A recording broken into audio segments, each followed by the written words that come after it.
Yeah, welcome back, guys, and we're getting ready to start spring ball. Feels like we just finished, and we've been transitioning, doing a lot of football work meetings, lifting, running.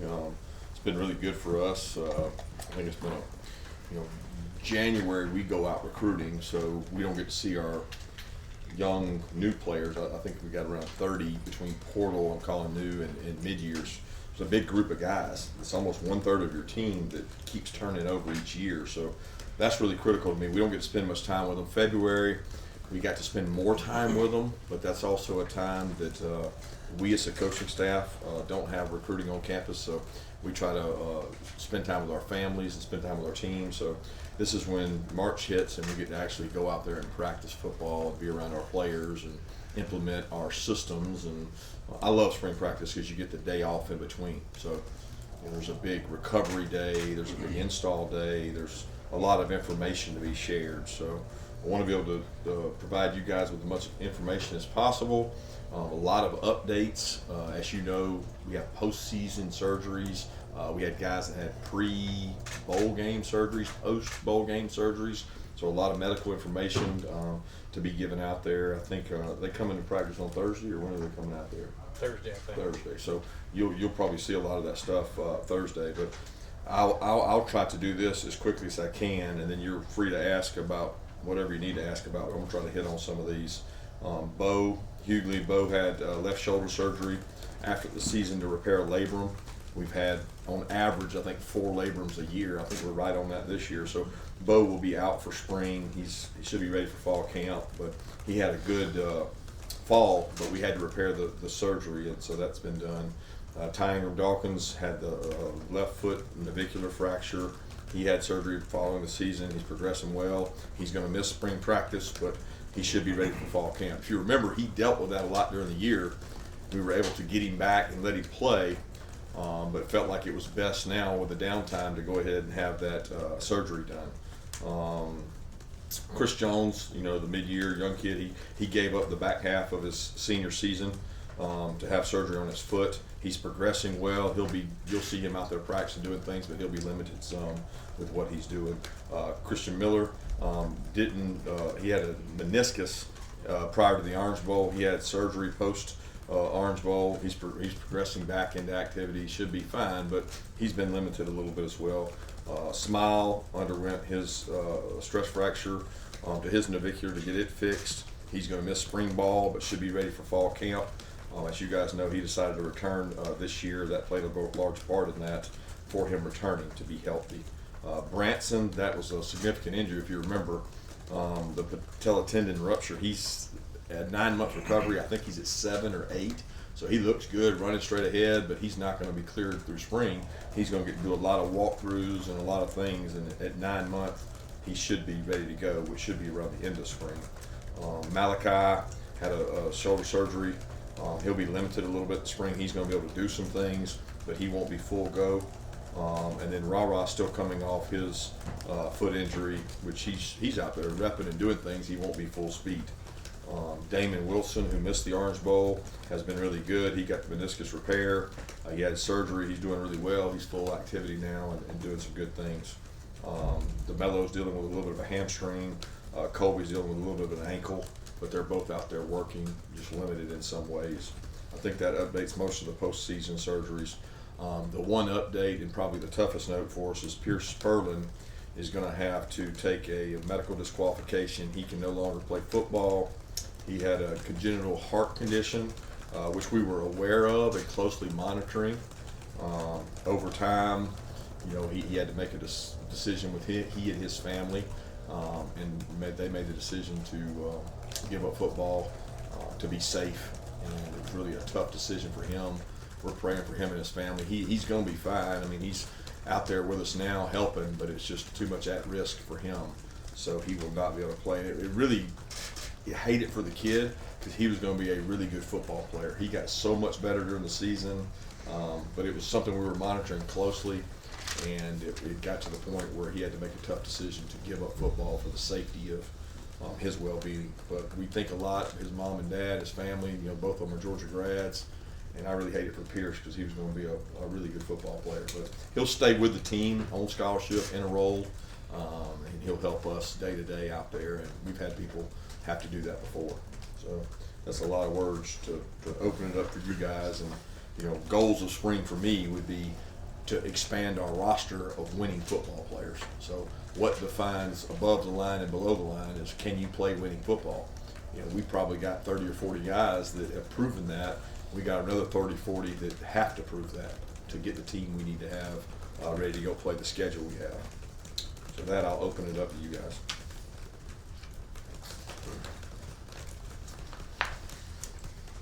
Yeah, Coach, it's amazing. I guess 30 players. You tell me if all the mid-years and transfers will be present for spring. But my main question I wanted to ask you is, you got 4 new coaches coming in as well, and I don't know how many support staff. But how much onboarding does that require for you in terms of these? They hadn't been through one of your practices either, and all the things that are unique to your program. Well, I think anytime you have 4 new position coaches, it's obviously a big transition. What helps with that transition is Dante went through the entire bowl practices. So he's done practice with us. He knows our players. He knows how we practice and does the detail of it. So it's a huge advantage for him. James Coley has been on our staff before and understands the standard and the expectations, which is part of the main reasons we hired Coach Coley, was the fact that he knew the standard. He knew how things operate here. He's a really good recruiter. He's a great teacher. So that was an asset. T-Rob has been with Coach Muschamp for many years. Came from over in Alabama, where there's some things similar, so I don't worry about those expectations. And then Coach Crawford's a guy that we've had kind of on our radar for a long time. He worked for Coach Key, Brent Key, who was also under a lot of the same things. So I don't worry about the standard of excellence, the transition. They got to go out and do it. We got to go out and practice, and that starts today. But we've had a lot of training time up till now. I think that answers your question. Yeah. The new guys, everybody here? Yeah, when you say everybody here, I don't know what you mean. The guys that came mid-year, they're all here. The transfers particularly, are they all here? Yeah, everybody that came, like the Stanford young man's not here. Yeah. But he's not here yet. But the rest of those guys are all here. They're the guys that came in the portal that signed with us and came. And, some of them got to practice in bowl practice. And some of them chose not to practice in bowl practice. But they're here with us since January. They've been working out. They should be out there unless they were aforementioned injured. Yeah, Coach, you mentioned about a third of your roster turning over. I'm curious at what point in the offseason maybe new leaders might emerge. You might notice some guys taking a new role, and if so, if anyone has kind of vaulted into that level of discussion. Yeah, the leadership thing is going to be a question everybody asks, but you earn that. You don't just inherit that, and you don't inherit it from previous years. So, from January, off-season conditioning, February, all the running we've done, March practices will show a lot of that. There's been guys popping up in skull sessions doing a good job. We get to cultivate better leadership in these small groups. It gives more people an opportunity to speak. I'm very pleased with where we are. I'm very pleased with some of the returning players not accepting complacency for themselves. As much as it is onboarding the 33 new guys, it's taking the top 33, 1/3 of your team, and making sure they're not on cruise control and just back to be back, just back to be around. I mean, the guys like Nas, Tate Ratliff, Truss, Warren Brunson, Carson Beck. I mean, these guys have been a core part of our program for a long time. They've got to continue to grow and develop themselves. Otherwise, we're pretty stagnant. So the leadership will continue to reveal itself over the coming weeks. Kirby, with changes in college football, we've heard about coaches having to be in more CEO roles. Is your time allocation changed? And also, you've been known to say, if it ain't broke, find a way to make it better. Are there any notable changes in how you might approach things this spring? I think we're always changing and evolving. If anything, it's how you cultivate your team each year, because the team is changing so much each year. So for me, those I don't know the exact number. Y'all know better than I know. Once you count a walk-on or a mid-year, I don't know what the number is of freshmen. And then the portals, y'all tell me, what are we at, 4 or 5? I don't know. So whatever those numbers are combined, that new part of your team, integrating it into the culture and what you believe. And there's nothing that says those guys can't be good leaders. I mean, everything that we heard about ETN before he got here has held true. He's a tremendous leader. He's a high character kid. So like he immediately surges into a leadership role because he's not a first year player. He's been in our league. He's been in our conference. He has standards and expectations, and he's high character, and he's proven that the time he's been here. So we try to reinvent our team each and every year with a new identity. I can't say what this team's identity is yet, but I can say they're well on their way to defining who they want to be and who they are, and I'm pleased with where they are in that progress. Yeah, Kirby, just kind of build on that with Carson specifically. Obviously, at this point last year, he never started a game. There was so much he still had to do. Have you noticed a change in him over the past couple months, just taking more of a leadership role with the team, having started all the games he has? Yeah, I don't. Carson is not an extremely assertive young man. That's not his. He doesn't try to assert himself mechanically. He doesn't just jump in there and do it. I think he's done that more in the last couple of days since being back from spring break, and I expect to see it even more today in terms of leadership in the huddle and the things he does. But he has high standards. He has high expectations. His decision to come back was built around doing something different, doing something special. I think he's got to build a rapport with some of these new wideouts we've got. We've got several new wideouts in that room that are going to be important for him to grow with. But I'm very comfortable with where he is as a leader, and the way he leads is the way he's comfortable leading, which is primarily through his actions. Hey, Coach, over here to your left. What was your initial reaction to Coach McGee taking the head coaching job at Georgia State, and what made you confident that Crawford would be the right guy to replace him? I've kind of been anticipating that with Coach McGee for a long time. He certainly how do I say this? He was deserving a long time ago. Okay, he has not gotten his opportunity till now, and he'll seize that opportunity and do a great job.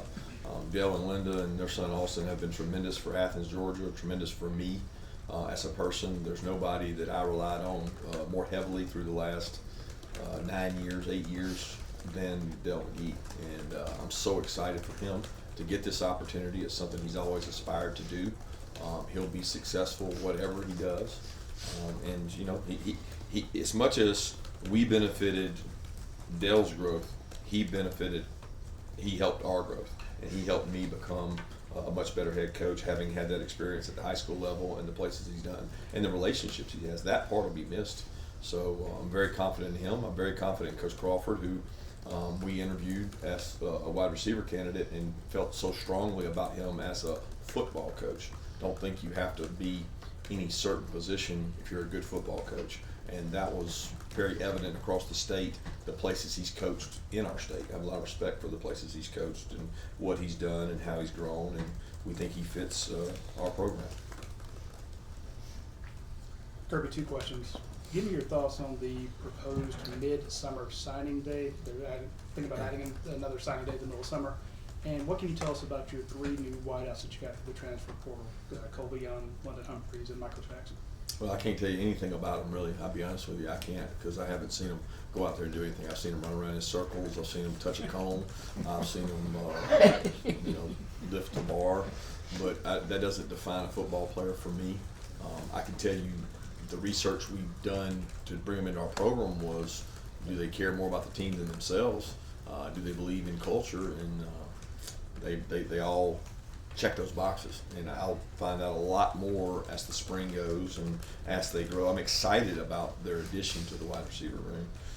As far as the midsummer possible signing date, look, there's positives and negatives to everything, so we can sit here and debate it. Y'all guys put them all over the internet and things. There's high school coaches that say, well, they won't play their senior year. Well, if a kid doesn't play a senior year because he signed, I don't really want him on my team. I just, if he's going to opt out for a senior year, then he'll do the same to me. So I don't really know if that's a viable option. A lot of high school coaches think, well, at least I'll get my kids signed, because high school coaches and players are losing opportunities ad nauseum by signing in December and not having spaces because of the portal. So, I don't like the idea of someone signing before their senior year, because I think the senior year matters. I think in the state of Georgia and the Southeastern Conference footprint, the high school season of your senior year still matters. I want to watch a kid play.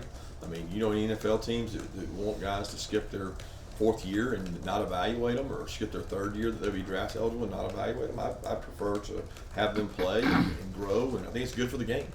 So I'm kind of indifferent, and if that goes that way, then we'll adjust to it and do the best we can with it. Thank you. Hey, Coach, I wanted to, speaking of rules proposal, I'll ask about the new proposal about the communication devices in the helmet. Is that something you guys have had a chance to kind of test yet? Just look kind of how's that going, and what's the potential impact of that new rule? A lot of talk about nothing for me. I mean, we've used helmet communication before, whether it's talking to our players at practice, having earphones and walkthroughs and things. I mean, people have used it, so we are going to get to experiment with that. We have not yet, but we haven't practiced yet. So as I understand it, each SEC team would have 3 helmet devices they could use in practice. It's a supply chain issue, so there's no like this school's got 10, this school's got 2. You know, there's a lot of liability involved into touching the helmets and putting pieces in it. So they're going to distribute those equally among the conference. So we'll have 3. We'll use them in practice. You know, we've got till 15 seconds left on the play clock to talk to them. So we got plenty of time to implement that. We'll use some of that in walkthrough, but not the actual helmet, because you can't have a helmet in a walkthrough. But we're going to find ways to simulate it and try to get used to it and get the players accustomed to it. We're going to visit with some NFL teams on how they use it and what all information you try to get to the player. You don't want to overload them with information. Time for one more question. Coach, I'm just curious, does it feel any different coming in as a team that came up just short of the ultimate goal of the national title as compared to the last 2 years where you had a title and then 2 titles? Does it feel any different? Is there any advantage, disadvantage as a coach coming into this situation? No, I mean, every year starts fresh. I say that all the time. Y'all say it's coach speaking redundant, but for me, it's a fresh beginning with a new team. And I'm trying to, since the last whistle, recreate this team. What does the 2024 team look like? And that would be the case regardless of how last year finished. I don't think last year plays anything into this season. Each season is independent of the previous. Thank you, guys.